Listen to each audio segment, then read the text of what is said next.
Green Bangla garments শ্রমিক ফেডারেশনের সংগ্রামী সভাপতি বিশিষ্ট গার্মেন্টস শ্রমিক নেতা সুলতানা বেগম এখন আপনাদের সামনে বক্তব্য রাখছেন।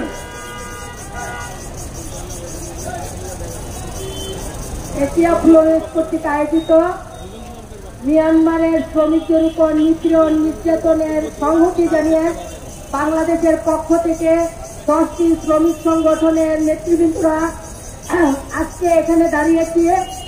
মিয়ানমার এমন একটি দেশ যে দেশে গণতন্ত্র বলে কোনো কথা নেই, মানব অধিকার বলে কোনো কথা নেই, আইএলও কনভেনশন আন্তর্জাতিক মানদণ্ডের যে আইনগুলো আছে সেগুলো কোনো কার্যকর হয় না।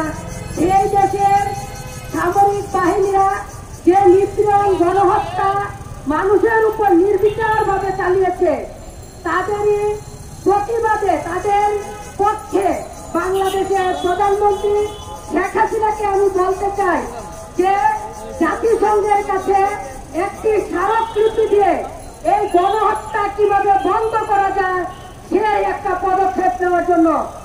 যেহেতু আমরা প্রায় 15 থেকে 20 লক্ষ মিয়ানমারের লোকজনকে বাংলাদেশে বসবাস করার জন্য স্থান করে দিয়েছি, যাদেরকে আমরা লালন পালন করতেছি, সেই দেশের গণহত্যা এখনো বন্ধ হয়নি।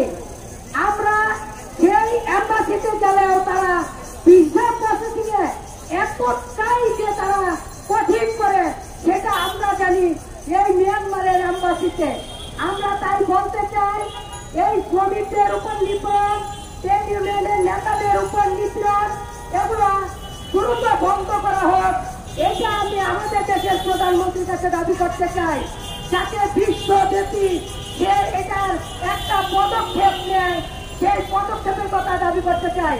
বাংলাদেশের আজকে 16টা আমরা চাই প্রীতি রমজানের মধ্যে সকল গ্রামের শ্রমিকদের বেতন এবং বোনাস ওভারটাইম দিয়ে মালিকরা সুন্দরভাবে তারা ছুটি দিবে, এই আশাবাদ ব্যক্ত করে আমি আমার বক্তব্য এখানে শেষ করছি।